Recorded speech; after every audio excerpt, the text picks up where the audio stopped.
All right, guys, welcome back to the show. So today we're going to be talking all about investing in vacant land. So this is going to be a very niche topic episode, and who better to have on than the owner of Land Sharks, the absolute expert in investing in vacant land, Brent Bowers. He's been investing in land for more years than I've been in real estate probably, and he's definitely got a lot to talk about, and he coaches a lot of students as well. So he definitely has not just the knowledge himself but understands how to convey that knowledge to you guys who are listening here, so that you guys can implement and apply and consider investing in land yourself. So it's going to be a lot of interesting topics. I think I'm going to learn a lot today as well. But, I'm just going to bring on my guest today. Brent, welcome to the show. What's up, Kobe? Thanks for having me, man. It's good to be talking to one of the number one income earners and one of the youngest number one income earners in EXP realty. I'm a huge fan of EXP as well. You guys are so investor friendly, which I love working with a lot of your agents. Oh yeah, for sure. I mean, that's one of the reasons why I joined was not just with the company, but with the group that I'm with. Is we're so investor friendly, and I think that's the audience here is very investor minded as well. So I think it's going to be a very interesting episode because I mean, I think you got a lot to talk about when it comes to land, and let's just kind of dig right on in and introduce yourself a little bit for us, and kind of tell us like your story and how you got started investing in land in the first place. Yeah, it's a long, sad, boring story. So I'll give you the higher level overviews. Now, so I got my real estate license in 2007. I bought my first rental property in 2007, and then 2008 happened for me, taught me that this business is not just jump right in and make a bunch of money. You have to actually work your butt off in it. 2009, I threw in the towel and I quit. And I was like, I can no longer do this. I don't want to be a real estate investor anymore. I don't want to be a real estate agent anymore. And I had literally went down to just having people. I was driving them around all day in my car to find them a rental property because that's the only thing I could get paid on at the time in 2008. And then I would notice like, man, at the end of the day, I've burnt all this fuel and I might make $300 in a week if I get someone into a rental property in South Florida. And South Florida, man, it was so humid and hot, and I'd have to hurry up and get to the house ahead of time because the cheap landlord would turn off the air conditioner and it would smell like wet dog in there. So it was just a heck of a time. So I was like, man, I'm going to join the military. Well, I went to the Air Force. They didn't want me at the time. But the Air Force recruiter was kind enough to say, look, the Army will take anybody. Go next door and talk to the Army recruiter. And I'm pretty coachable. So I did. So I took a little break from real estate from 2009 to about 2013 when I was in basic training and AIT, and then overseas for about 3 years. I got to go on a couple of vacations to Afghanistan, and I get back in 2013. I still had the real estate itch, the bug, the entrepreneur bug, and I started buying houses again, buying rentals. And here's the thing. I bought them for a couple more years. I was doing a lot of the work myself, and I was building up all this debt. And I let my real estate license go while I was, deployed. One of the times I was deployed, but I was accumulating all this debt because I was buying these fixer uppers, and no one told me how to pay off this debt. So I caught myself. I got myself into wholesaling houses, and as I was an Army officer, so I went from enlisted to Army officer in 2013 because the Army sent me to school. As a brand new second lieutenant, I was working like crazy, and I had just gotten married. We were about to have a baby, and I'm wholesaling houses, and it was just tough. I did pay off some of that rental debt, but I was accumulating more debt by mailing these homeowners. And one day I was searching for more answers on the way to base. It was probably 6 a.m. And I'm just so tired of this military thing because I'm always away, always deployed, always training. And here I am going in debt again to try and get this house business off the ground because I love real estate. I knew that one day I would be successful in it, but I just had to figure it out how to get there. And I heard about a guy flipping land overnight and doubling his money, quadrupling his money, tripling his money. And I was like, that is so much faster than houses. And I already had this thing called the tax delinquent list of land that was behind on taxes. So I mailed this list, a very simple postcard that said, hey, my name is Brent Bowers.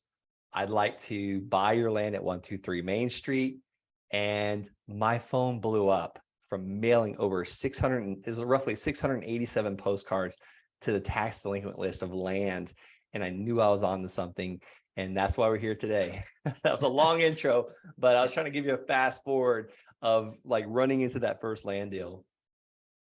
Oh yeah, for sure, man. Like I love telling people stories on here and just kind of getting your background because I mean everybody has to start somewhere, right? And I think a lot of people, they hear the success stories and they hear, what niche somebody is in real estate and they don't understand, how that came to be. So I think, you have a pretty good testimonial here of just like why you even got into land, right? Because, the rental business, it seemed like it was just getting way too stressful at the time. And I think, that's probably one of the things you can probably touch on now is, what's the probably the biggest difference between just investing in like a rental property or buying a rental portfolio and benefits of investing in land opposed to, the traditional way where everybody talks about the cash flow, the appreciation, you got everything there, right? You have the rental income, you have the appreciation income, you can do this and do that with it, you can write it off, right?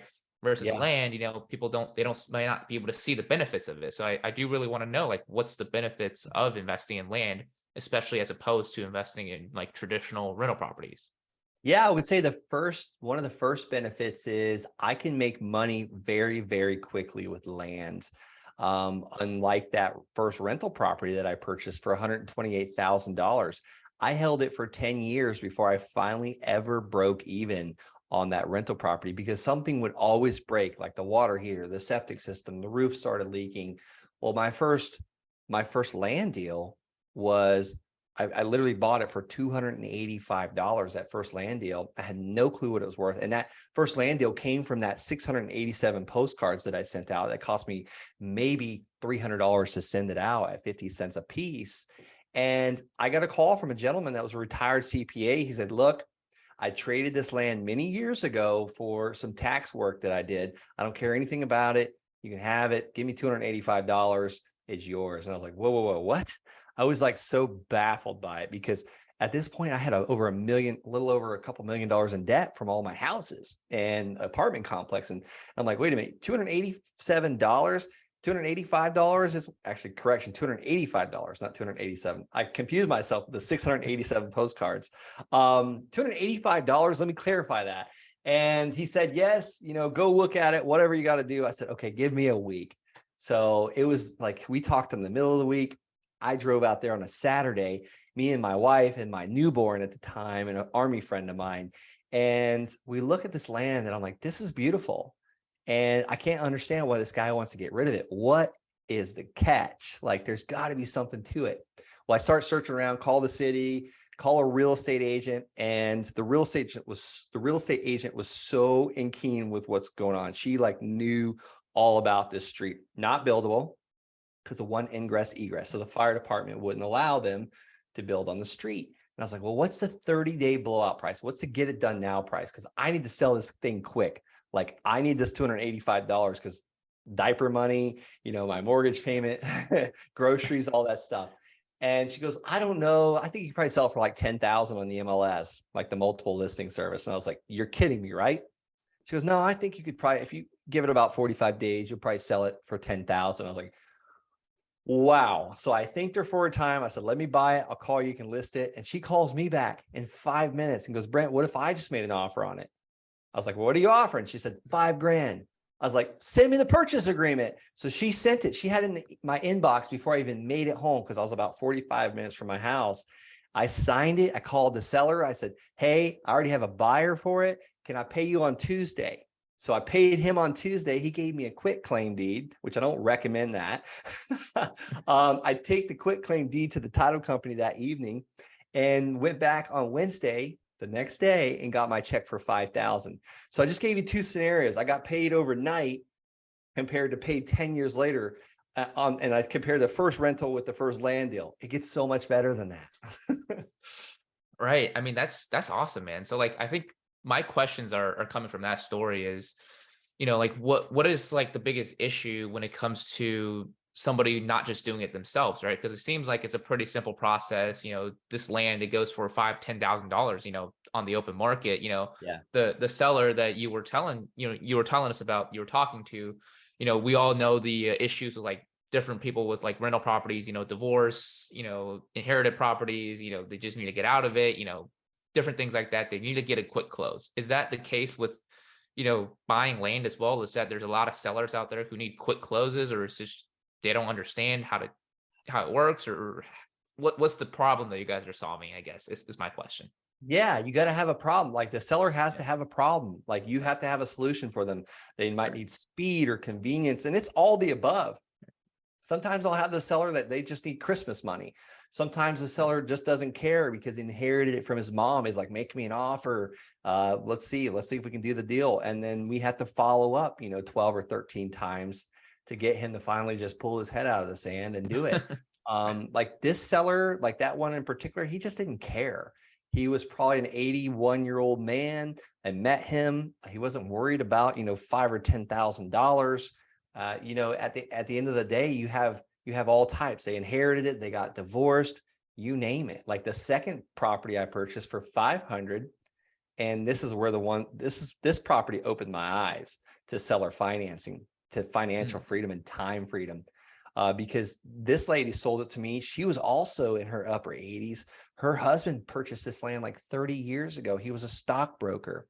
He worked at NASDAQ. Like he would go into the city. But long story short, like the woman's like, just take it. Like $500, it's yours. I put it on Craigslist that night for 500 down and 400 a month and sold it the next day. And that's the one that really like shifted my paradigm. I was like, okay, if I can do this, now I just covered my truck payment for $400 a month. If I can do this 10 more times, like this is my expenses. At this time, my expenses were like $4,500 a month and I'd be financially free. Took me 9 months to do that. That's awesome, man. So like, I think the speed of implementation is really a lot faster when it comes to flipping land than, traditional real estate, because, with traditional real estate, I think there's a lot that goes into it, right? Like you said, the rehabs, the people don't know really what they're getting themselves into. I think I was literally just on a call this morning with an investor friend of mine. He was talking about a story that even made the national news of, they finding a dead body in the, in the back of the house. So there's a lot that goes into it. So when it comes to investing in land, I mean, what are some of the pitfalls that a new investor could potentially fall into? Because it sounds very simple, but I'm sure there's stuff to watch out for. So if there's somebody just getting started, they're new, they haven't bought land before, this like, I hear the story, I'm excited about it, I need to get started. What do I do? What do I watch out for? Yeah, I actually have a land buying roadmap that I can give your audience. They go to the landsharks.com/DD as in due diligence. Those are a few things right there, like to look out for. Like, if you're in Florida, is it wetlands? Is there road access? Like, because these first two properties I told you about, the first one had one ingress egress. So technically it wasn't buildable. The second one had no ingress egress. It was surrounded by state land. So you technically had to trespass across the state park to get to it. How is the water access? What's the, is there electric close by? Can you get electricity to some of this stuff? Because, there's land in the middle of nowhere. There's land in the middle of the city, that has issues as well. Like, we had one piece of land. I thought it was a no-brainer. We purchased it for $16,000. Everything else around there is selling for $45,000, $55,000, $75,000. I was like, buy it. And it took us like 5 months to sell it. Not bad, right? 5 months to sell it on the MLS, but we ended up getting 16,000 down. That way it got us out of the property and ended up selling it for 30. Not a bad deal, but those power lines really screwed us up because a builder had to go in with the city and figure out how they can engineer this house to kind of go into the ground, because you had to have a high enough, the power lines had to be a certain amount over the house, basically. We finally got it done, but like, I wish I would have known that going in. I would have offered like 5,000 to the seller, but the seller knew it and I didn't. So you learn little things like that. Right. I mean, I think it just comes from an experience, right? Because I mean, you've been a part of so many land deals. I think, as you do more of it, you gain more experience, just like with anything else. Every one of them. Absolutely. So true. Yes, absolutely. Yeah. So, I mean, just from your experience, I mean, just as a brand new investor starting out, what are some ways that they can find land? What do you suggest, people getting started? The first thing they do, the second thing they do, what kind of systems do they have to have in place? Yeah, Um, let's make it yeah. super simple. I mean, exactly how I started. I started in my own Right. backyard. I recommend with about a 2 hour radius of where you currently live, starting there and pick the county you live in. If there's no land, what about the county next to you? And contact the county treasurer or the tax collector to see if you can get a list of people that are behind on paying their back taxes for their land. Mhm. If you can't, don't worry, you can go right on propstream.com and pull a list of landowners right there. And the next thing you want to do is communicate with this list. I mentioned the postcard. I love sending, a land offer letter where I actually give them a specific offer for their land. That's what we've kind of morphed into now. But I'll give your audience that exact postcard that I use. It's they go to the landsharks.com/postcard. That's the exact postcard that I've used to purchase hundreds of lots. And it's made us like, geez, one land deal. I was actually talking to my wife about this the other day. We bought it for $75,000 and the seller carried the mortgage for me at 0% interest. Well, I sold it for $159. And this was one of the fifth land deal I ever did back in 2016. I've been getting paid on this thing since 2016. They still owe about $125,000 to me, and it's about to sell again. And I'm going to hold the mortgage on it again, this time for 12% interest. And I was like, if this new buyer pays me 60 payments, I'm going to collect another $60,000 in interest. That's one land deal, just one. Like one can change your life. And I've been getting paid $663 a month now since 2016 from that one land deal. And the payment's about to Wow. go to $1,100. I've got almost 90 of these now.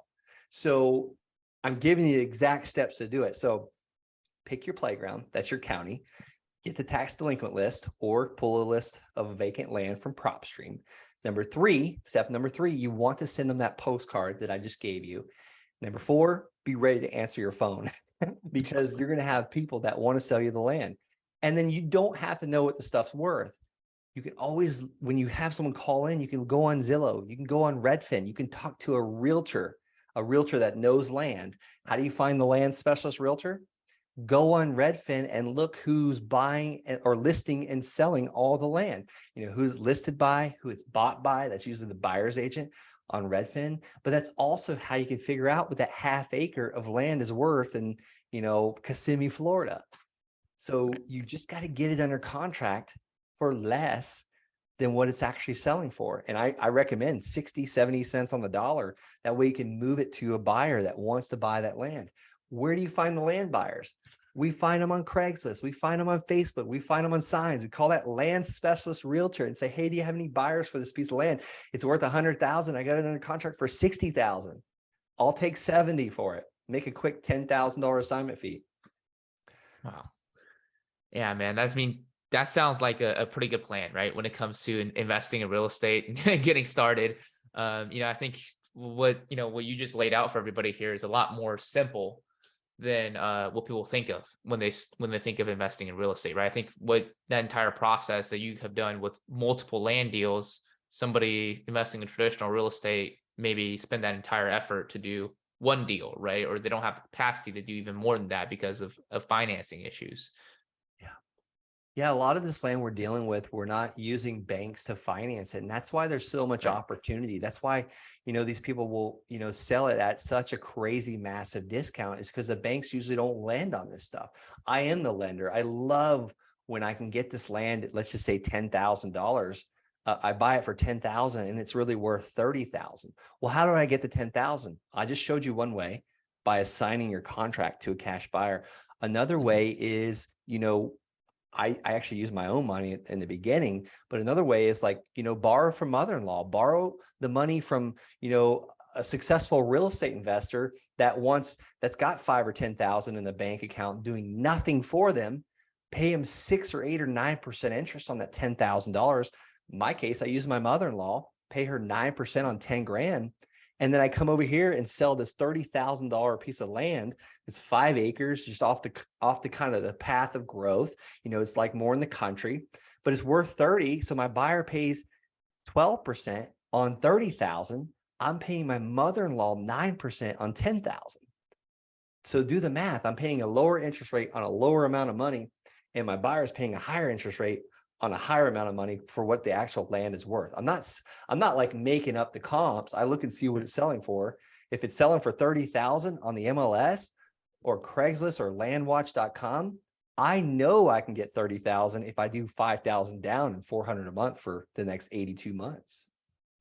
Right. Yeah. I mean, I think that's a big issue for people starting out is just getting the finances, right? And I think this is a pretty good workaround for that. It's just, not having to, bear that burden of putting themselves in a position where they need to get, a bunch of private lenders or, borrow from a bunch of banks or anything like that. And they still can get into the real estate game and, like you said, make a lot of money and build a great lifestyle just around their business by investing in and flipping land.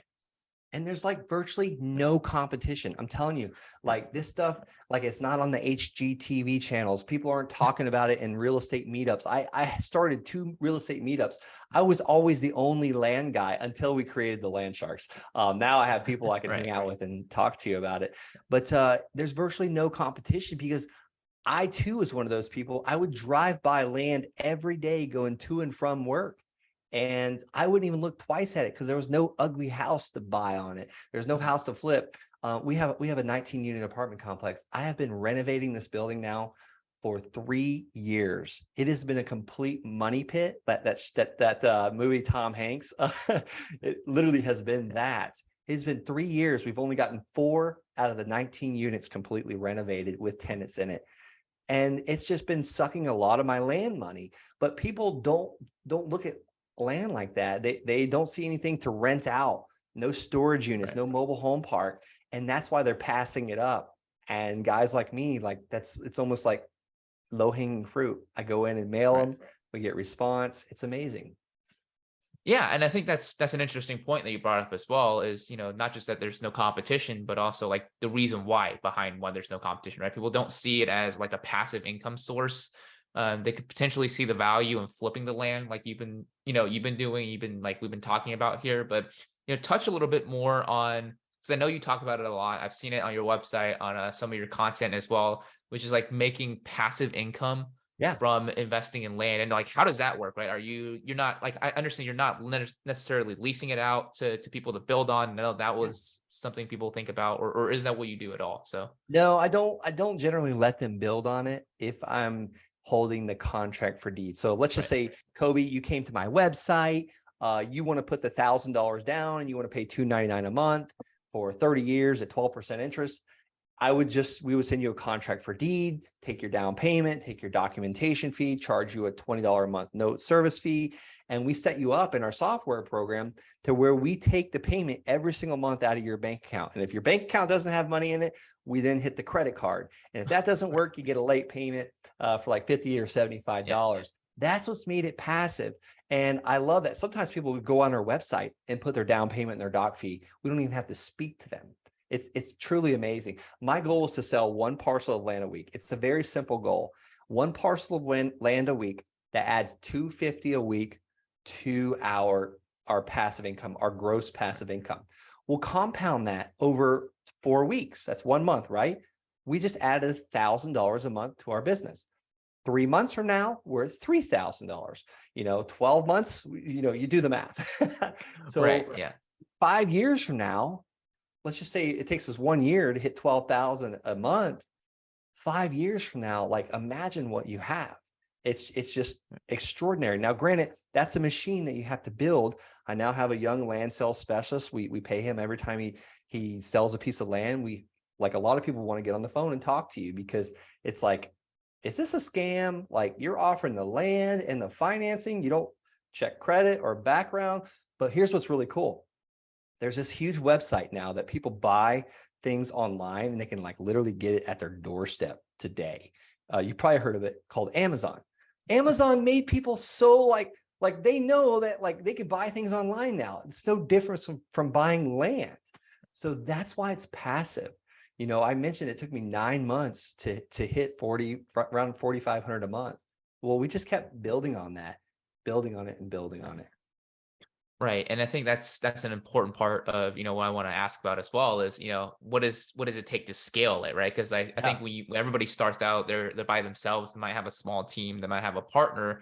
But I think right now what you guys are doing, especially now that you have the time to, do this podcast and help a bunch of students, I'm sure you've outsourced a lot of it and built Oh a yeah. great team of specialists to help you scale the business. So how do you scale a land investing business?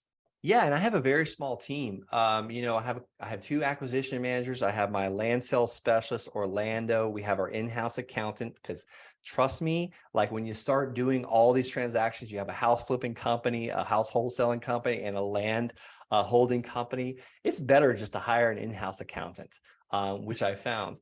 But I didn't start there. I was at 10,000 a month before I hired that first person. And then we hired someone from the Philippines. Then we hired another virtual assistant from Spain, Oh, and then wow. another one from Argentina to help us out with these things. And, scaling is dangerous. It's very dangerous because I've scaled multiple times over 12 people in our company, and we went back down because, you start, there's like a graph, and anybody listening to this driving down the road, just imagine the stock market, how it goes up. Well, there's two lines. One is your income, and just a line below that is your expenses, your outgoing each month. You got to be very careful as a business owner to put some of that money away, or to use the profit first system by Mike Michalowicz, to not always have your expenses going up, because, we hit $41,000 a month coming in our land business at one time, but guess what was going out? About $40,000 a month. Wow. So you got to be very careful with that.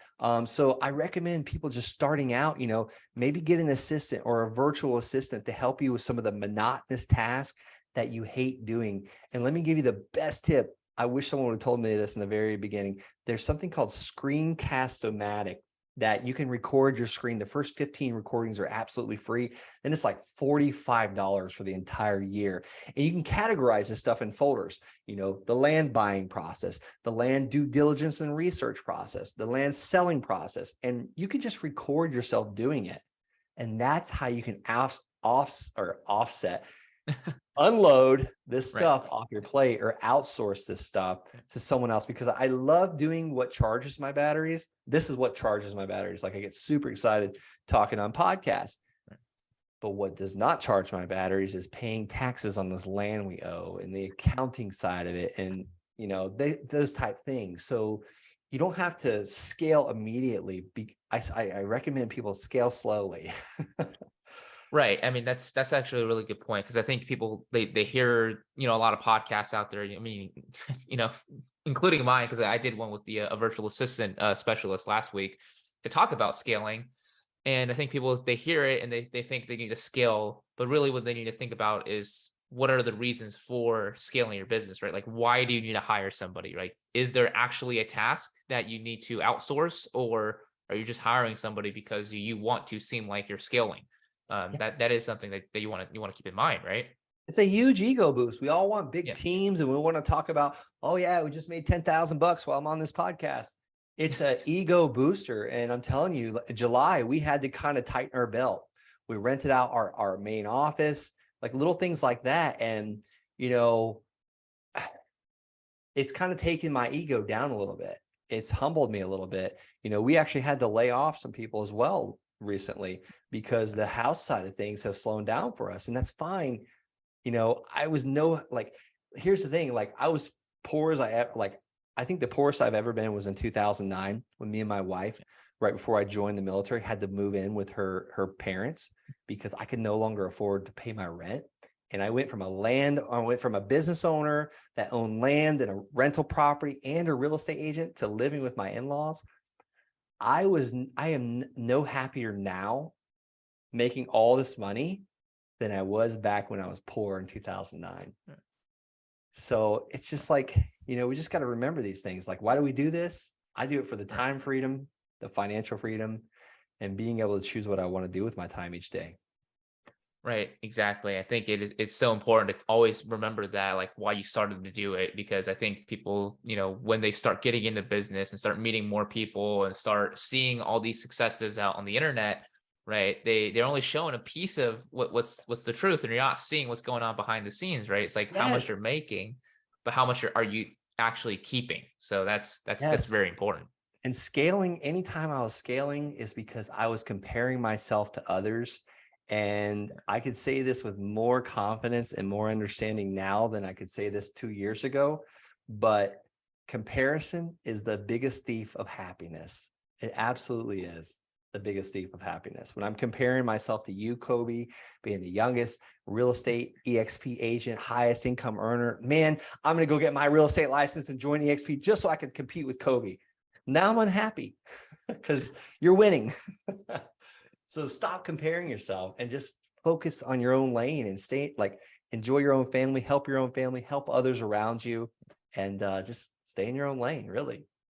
Yeah, I can't agree with that more, because I mean, like, there's so much going on around you, and if you let that affect you, whether if it's even if it's motivating you to do something, you might be in a position weeks, months, or years, that's the saddest part. Like, years down the line, decades down the line, you realize this one thing outside of myself influenced me to do something that I really, really didn't want to do. And now, like, 5, 6, 7 years down the line, and I have to get myself out of this hole. So I love that what you said about there. Comparison is the thief of happiness and success.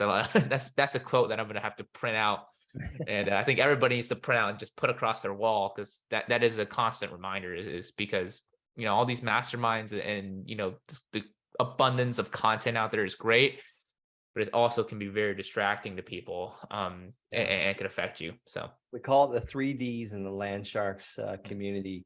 You got distraction, which is YouTube and Audible and yeah, every podcast. And you also have disappointment because when you start, you might have a win or you might get, obstacle after obstacle after obstacle. You got to be prepared for that disappointment because it's going to come. And we didn't have we would need hours to talk about all the disappointments I've had, in my journey. And so distraction, disappointment, and then disbelief that you can't do it. Like, oh, maybe just Kobe can do it. No, it's there. Those are the 3Ds we talk about. oh yeah, for sure. I mean, I love what you said there as well, because, like, you can definitely just limit yourself by looking at other people and thinking they can do it and you can't. But the truth is, anybody can. I say that all the time, because the joke that I always say is that when I was at one of the conferences just like a year ago, I couldn't even park my own car. I had to get somebody on my team to park my car for me. So Luckily, there's cars that will do that for you now. yeah, yeah. Oh yeah, there are. They'll actually drive you there themselves as well. But no, I love it, man. I think you're sharing a lot of great value with the world, not just when it comes to like a niche investing in land, but as a business owner overall, and some of the principles as well. So and just a quick question to kind of wrap this up as well. So from kind of like our conversation here, I understand that you also invest in real estate that isn't land as well. Is that correct? You do have some investments? Yes, and I'll tell you why. There's for two reasons. I used to tell people for the tax write-off, because buildings we can depreciate. You already mentioned it. You can do cost segregations and virtually pay no taxes. You can kick the can down the road and sell the 4 houses and buy a commercial building. But here's why I did it is because the real reason, because we all do it on emotion. We buy things on emotion and defend it with logic. The logic was the tax write-offs, right? Well, the emotion was, once again, feeding my ego. Yeah, I'll buy that. Yeah, I'll take that down. Yeah, I got cash over here. Let's buy it. Ego as well as ADD. And I've never been diagnosed with ADD, but we're all entrepreneurs. We're visionaries. We're all over the place. And I once heard, I don't know where I read it or heard it. I can't give someone the credit for it, but someone walks up and tells the entrepreneur, why can't you just focus on one thing? And the entrepreneur says, because you could not handle it. Because imagine if that entrepreneur focused his entire focus on you or her focus on you, it'd be like a laser cutting through steel. So yeah, shiny object syndrome, tax write-offs, whatever you want to call it. And it's awesome to take one passive income, that the land, the money from that and invest it into another asset that's going to give me more passive income and tax write-offs, and the bank's going to loan me the money to buy it, and someone's going to insure it. Perfect world, right? Right. Yeah. I mean, you think you have the right mindset, right? It's just diversifying. I think you have your big your cash flow business, your main business, but also seeing outside of that as well. I think a lot of people who are investing in real estate or thinking about investing in real estate, that's their mindset now when they listen to this podcast, is maybe, think about investing in land as well. So I think that's, just kind of just asking you, if somebody is thinking about investing in a rental property, or they already have a rental portfolio, about a couple properties, or even if they're super successful investing in rental properties, do you suggest them getting into land? I think I know the answer to that. And if you do, what are some things that they can do to shift in their business from being a traditional investor into now being a land investor, or adding some land to their portfolio of investments as well? Yeah, I'm probably a little jaded, so you know the answer to that. Absolutely, yes, because I was already wholesaling and buying houses Right. back then, and I used the same exact systems and the same exact phone lines Right. to send mailers to landowners. And it's that, like, my same acquisition manager answered the phone, for a house or a piece of land. So it's a very easy shift. You've already got the tools and the systems, and there's nothing. I mean, it's really amazing, doing a couple land deals. If you've got $5,000 or $10,000 to buy a piece of land that's worth, 30 or 40,000, sell it on a note. And why would someone buy a $40,000 piece of land for 5,000 down and 200 a month at 12% interest? It's because Americans think on payments. They go and buy this, these trucks or this F-150 that costs like $75,000. But they pay $700 a month for it for like 82 months. Same thing with land, but here's the difference with the land. The land is not going to depreciate like that truck will in 82 months. So yes, the answer is yes. It's a way that you can either wholesale the land by assigning the contracts, because here's what's crazy is we found out in our house wholesaling business that some of our cash buyers that were buying the renovated, they wanted to buy these houses to renovate them and put them on the MLS, also bought vacant raw land from us to build new builds on. It's like, that was like a light bulb going off for me one day. I was like, wait a minute, that's the same category. That person, even though they flip houses for a living, they'll still buy a piece of raw land and build a new build on it. I was shocked that day I found that out. Right. Yeah. I mean, there's a lot of things that you can just like find out about, your business. Now you can expand on it just by thinking a little bit outside the box, thinking creatively, thinking about of a different direction that you can go in. And then, now that you've done it, you've capitalized on an entire like new industry, right? I don't think there's another person out there, or another entity out there that's, putting out so much information and helping so many people with, with land and investing in land. And I think you guys are you guys are the leaders in that, in my opinion. So Thanks, um, man. Much appreciated. yeah, no problem. So I mean, just to wrap things up, man. So what is your goal like moving forward? I know you got, a lot going on right now. So what's your vision moving forward? Is it just to help more students, or is it just to buy up all the land here on earth and capitalize on that? There's no way I could ever buy up all the land on earth. I think Joe McCall said it. There's over 3,300 counties in the United States. It's impossible to do that. But my main goal is to help more students, as well as continue adding passive income with the land notes. What's a land note? It's basically when I sell you a piece of land, Kobe, for $1,000 down and $100 a month for the next 85 years. Like, I want to keep building both of those simultaneously. And you probably don't have too many podcasters say, I want to stay small, but basically just keep having fun. Like, I don't want a ton of, responsibilities. I want my team to stay under 10, because I think about, like, what keeps me up at night? Not a lot. There's things, mostly it's my house renovations. I've got 2 left actually, that I've got to finish, that we can unload from these interest rate hikes in July that took our buyers' buying power away. But that's one thing that keeps me awake. But I think about, like, Jeff Bezos, the creator, like the guy that built Amazon. Like, so cool. Who wouldn't want to be Jeff Bezos? Like, the guy built Amazon. You see all these trucks passing you on the interstate. But imagine how much responsibility that man has. And yes, he probably has a battalion of people that work for him and help him. But every day that man wakes up, he knows he's going to run into problems as soon as he looks at his cell phone, as soon as he gets out of bed and his feet touch. Or the president of the United States. Let's use another example. Right. I would never want that. I just want to like enjoy my family, serve God, help a few people along the way. I mean, I would love to help more, but here we are. Dude, I love it. There's so many people. There's definitely no shortage of people talking about, oh, I'm gonna think big. We gotta think big and change the world and do this and do that. And whatever truth there is to that, I don't know. I mean, only the person saying it can know that. But I think there's what you've said is completely 100% honest. And a lot of people in business have the same goals, but it's almost like we were just talking about earlier, the toxic kind of culture of just people going around and showing what they're doing, or just like you said, the distractions that are out there.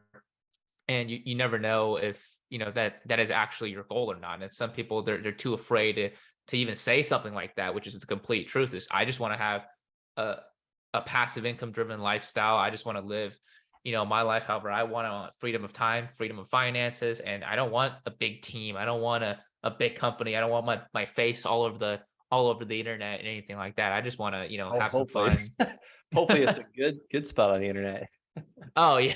Yeah, it's not like a scandal or something, but no, I love it. I think more people who listen to you talk about this as well, might even inspire them to now be more honest with themselves and their own goals of, do I really want this? Because like you said, there's a responsibility that comes with having all of that, and it isn't necessarily what you want, right? Because there's not a lot of people that can really handle that, and you got to be honest with yourself when you are thinking of when you're moving forward and what your goals are. So thanks for sharing that, man.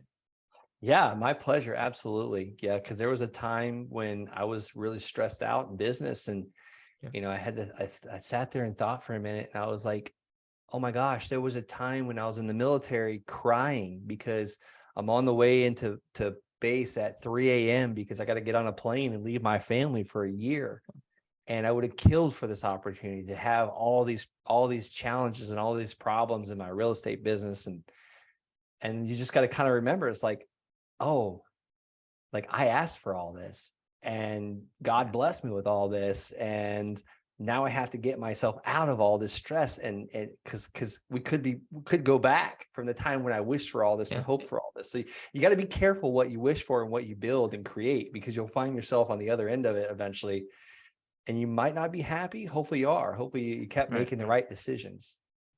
Yeah, for sure, man. So Brent, dude, thank you so much for doing the show today. And I think you shared a lot of value, not just on, how to buy land, but, just overall how to live a better lifestyle. I think that's something that you do very well. And I respect a lot. And I think our audience got a lot of value out of what you had to say today. So if they want to reach out to you, if they want to learn more about how to invest in land, if they want to learn more about, what you guys do at Land Sharks and how to just live a better lifestyle that they're okay with and they're proud of every day, what are some ways that they can reach out to you? What are some ways that people can follow your journey and, learn more about what you guys do? Absolutely. Yeah. You can hit me up on Instagram, Brent L. Bowers. I'm a little slow on that lately. I'm trying to get better at that. I have a YouTube channel, Brent Bowers. If you want to join the community, the Land Sharks community, head on over to thelandsharks.com and fill out the form. We ask some questions about you, talk to someone on my team. I've got a growing community, and we're doing a lot of land deals together, and that's how we're going to take over all the land in the United States of America. No.